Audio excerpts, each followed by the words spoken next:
우리는 우주에서 홀로 존재하는가? 아니면 지적 생명체가 발견되기를 기다리고 있는가? 고등 문명은 숨어 있는 것인가? 아니면 공격을 준비하고 있는가? 심우주와 함께 이 신비로운 질문을 탐험하며 항성간 여행부터 우리의 우주 이해를 뒤흔드는 역설까지 우주의 미스터리를 파헤쳐 봅시다. 항성간 여행의 꿈. 별들 너머의 미지의 세계를 탐험할 준비가 되었는가?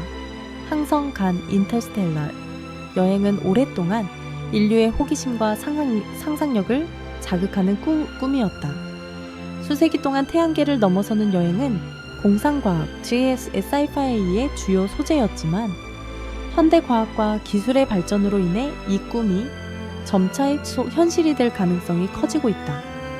최근 몇 년 동안 새로운 추진 시스템, 첨단 소재, 그리고 최첨단 천체 물리학 연구가 진행되면서 항성간 임무가 실현될 가능성이 높아지고 있다. 가장 흥미로운 혁신 중 하나는 기존보다 훨씬 빠른 속도로 이동할 수 있는 추진 기술의 개발이다. 유망한 개념 중 하나는 핵융합 뉴클리어 퓨전을 이용하는 방식으로 별을 태우는 것과 같은 에너지를 활용하는 방법이다. 또 다른 혁신적인 아이디어는 레이저 도트, 레이저 세일스 기술을 활용하는 것으로, 예를 들어 브레이크트루 스타샷 프로젝트는 강력한 레이저를 사용하여 초소형 우주선을 알파 센타우리로 보낸다는 계획을 세우고 있다. 그러나 이러한 기술이 존재한다 해도 항성간 여행의 장애물은 여전히 어마어마하다. 거대한 별들 사이의 거리와 가혹한 우주 환경에서 살아남는 문제는 항성간 여행을 극도로 어렵고 위험한 도전으로 만든다.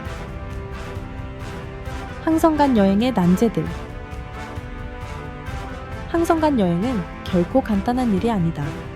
우주에서의 거리는 상상할 수 없을 정도로 어마어마하다. 예를 들어 지구에서 가장 가까운 별인 프록시마 센타우리는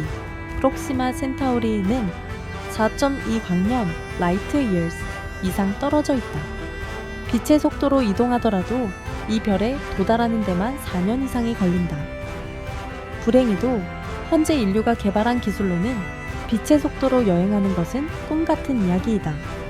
지금까지 가장 빠른 속도를 기록한 우주선인 파커 태양 탐사선, 파커 소라 프로브조차 최대 속도가 약 43만 마일, 약 70만 킬로미터이며 이는 빛의 속도의 0.6사우란대에 불과하다. 즉, 현재의 기술로는 가장 가까운 별조차 도달하는데 수천 년이 걸린다. 항성간 여행에서 가장 큰 난제 중 하나는 연료 문제를 해결하는 것이다. 우주에서 광활한 거리를 이동하려면 엄청난 양의 에너지가 필요하다. 현재의 로켓 연료 시스템은 이러한 임무를 수행하기에 완전히 부족하다. 가능한 해결책 중 하나는 반물질 추진, 엔티매터 프로펄션이다. 반물질은 기존 화학 연료보다 수백 배 강한 에너지를 제공할 가능성이 있다. 그러나 반물질을 생성하고 보관하는 것은 극도로 어렵고 위험하다. 또한 태양 도치 소라세일과 같은 새로운 개념의 추진 기술도 연구되고 있다. 태양풍 또는 레이저를 이용하여 우주선을 추진하는 방식이나 핵융합 엔진, 뉴클리어 퓨전 프로펄션처럼 별 내부와 같은 핵융합 반응을 이용하는 방법이 가능성 있는 후보로 거론된다. 그러나 이러한 기술은 아직 이론적인 단계에 머물러 있으며 실현하기 위해서는 더 많은 연구와 개발이 필요하다. 항성간 여행을 실현하려면 단순한 속도 향상을 넘어 전혀 새로운 물리 법칙을 이용한 기술 혁신이 필요할지도 모른다. 속도와 연료 문제에 대한 가능성 있는 해결책.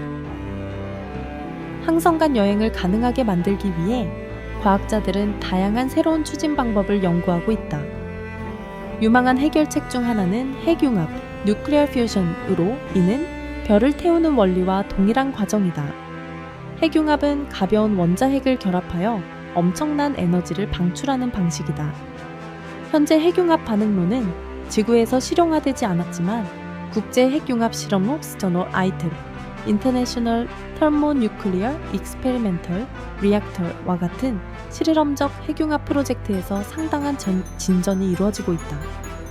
만약 우주 여행을 위한 동력으로 활용할 수 있다면 핵융합은 거의 무한한 에너지를 제공할 수 있으며 우주선이 빛의 속도의 상당한 비율에 도달하는 것이 가능해질 수도 있다.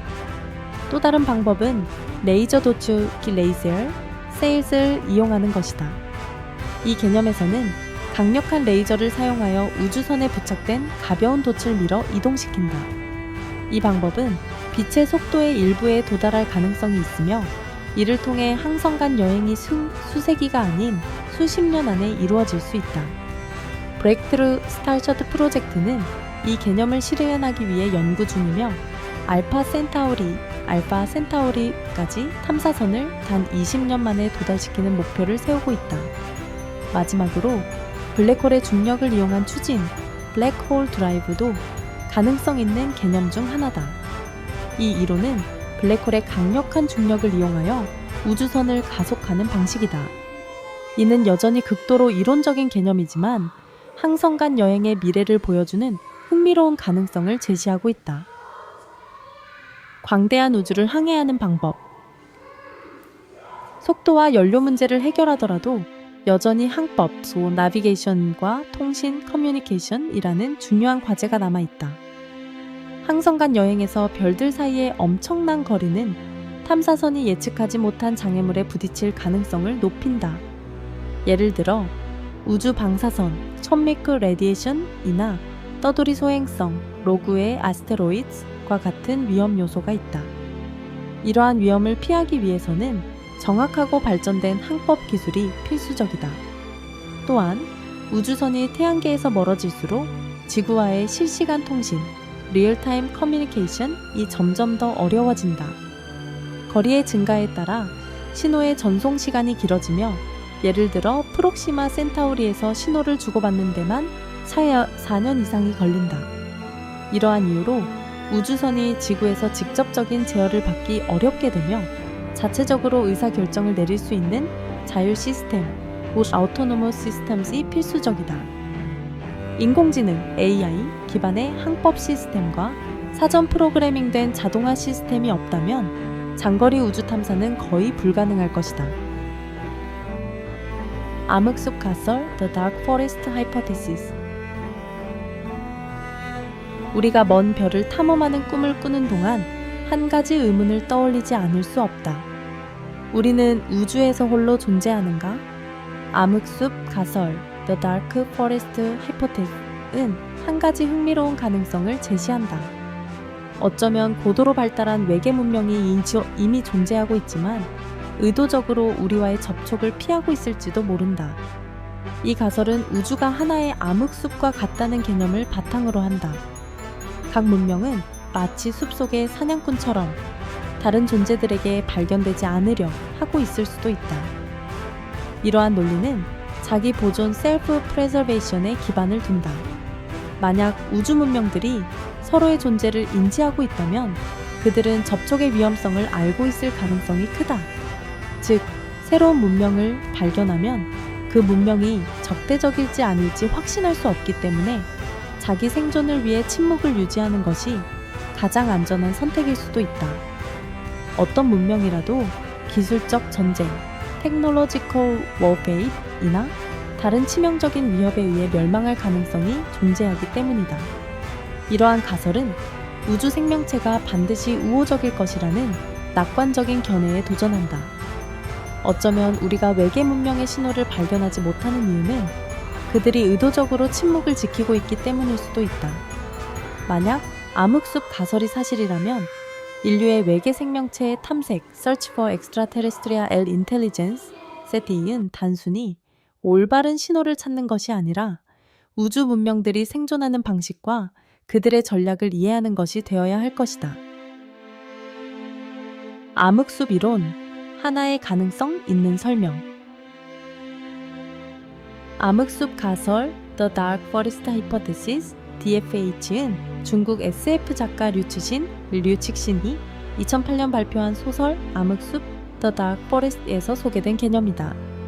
이는 엄밀한 의미에서 과학적 이론은 아니지만 페르미 역설, 페르미 파라독스, 왜 외계 문명이 존재할 가능성이 높은데도 우리가 그 흔적을 발견하지 못하는가 대한 흥미로운 시각을 제공한다.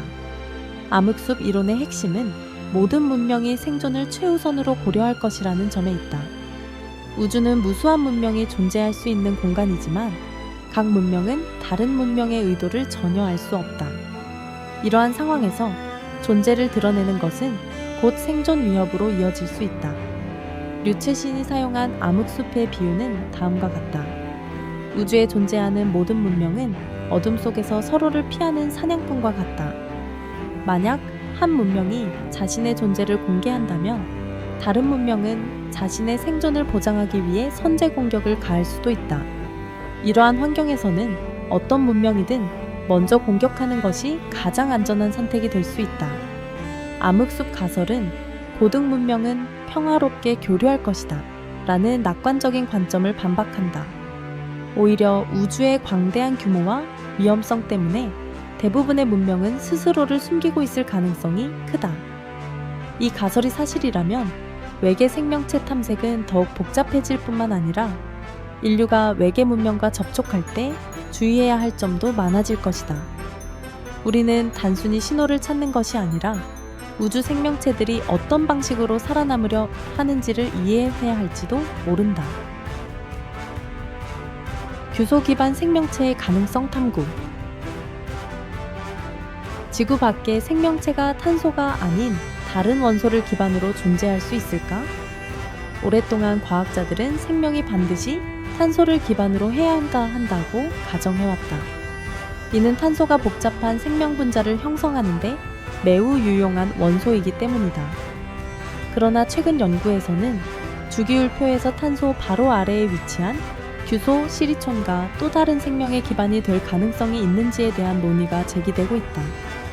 규소 기반 생명체의 개념은 현재 과학적 사실보다는 공상과학에 가까운 이론으로 여겨지지만 우주 어딘가에서 그러한 생명체가 존재할 가능성을 탐구하는 것은 충분히 가치 있는 일이다. 규소는 생명체에서 탄소를 대체할 수 있을까? 규소는 지구의 지각에서 매우 풍부하게 존재하며 탄소와 몇 가지 중요한 화학적 특성을 공유한다. 이 때문에 일부 과학자들은 탄소를 대체할 수 있는 원소로 규소를 고려하고 있다. 탄소는 단백질, DNA와 같은 핵산 뉴클레익 애시드, 그리고 지질, 리피드 등 생명에 필수적인 유기분자의 골격을 형성한다. 규소 또한 탄소처럼 다른 원자와 4개의 공유 결합, 코밸런트 bonds를 형성할 수 있어 복잡한 분자를 생성할 수 있는 잠재력을 가진다. 그러나 규소의 화학 결합은 탄소보다 약하고 불안정하다. 이 때문에 규소 기반 생명체가 우리가 알고 있는 생명체와 같은 복잡한 분자 구조를 형성할 수 있을지는 불확실하다. 그럼에도 불구하고 규소는 인간이 만든 많은 기술에 사용되고 있다. 반도체, 세미컨덕터스에서 핵심적인 역할을 하며 이산화규소, SiO2는 건축 및 다양한 산업에서 중요한 물질이다. 규소가 다양한 원소와 강한 공유 결합을 형성할 수 있다는 점은 특정 극한 환경, extreme environment에서 생명을 유지할 가능성을 시사한다. 규소와 지구 밖의 생명체. 규소가 생물학에서 차지하는 역할은 우리가 생각하는 것보다 더 중요할 수도 있다. 탄소가 지구상의 모든 생명체의 필수적인 요소라면 규소는 특정 생물학적 기능에서 중요한 역할을 하는 원소로 알려져 있다. 예를 들어 규소는 뼈 형성, 상처 치유, 결합 조직 유지 등에서 중요한 역할을 한다. 일부 연구자들은 규소가 초기 생명체가 탄생하는 과정에서 중요한 역할을 했을 가능성도 제기하고 있다. 과학자 밀턴 웨인라이트는 규소 기반 화합물이 초기 미생물 생명의 탄생을 자극했을 가능성을 연구하고 있다. 그의 연구에 따르면 운석이나 우주먼지를 통해 규소가 지구로 유입되었으며 이러한 환경적 요소가 생명의 기원을 촉진했을 가능성이 있다는 것이다. 이는 규소가 단순한 광물 원소 이상의 역할을 했을 가능성을 보여준다. 규소 기반 생명체의 가능성. 탄소와 유사한 성질을 가진 규소는 외계 생명체의 기반이 될 원소 후보로 제한되어 왔다. 탄소와 규소는 모두 4개의 공유 결합을 형성할 수 있으며 이를 통해 복잡한 분자 구조를 만들 가능성이 있다. 또한 규소는 산소, 수소, 질소 등 다양한 원소와 결합할 수 있는 능력을 지니고 있다.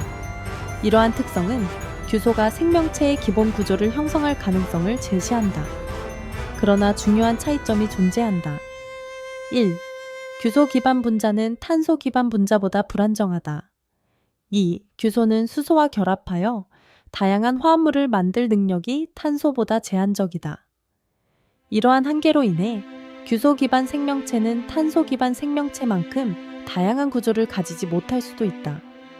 그럼에도 불구하고 극한 환경에서 규소가 보다 안정적인 화합물을 형성할 가능성이 있다. 예를 들어 극도로 높은 온도를 가진 환경에서는 규소 기반 생명체가 더 유리할 수 있다.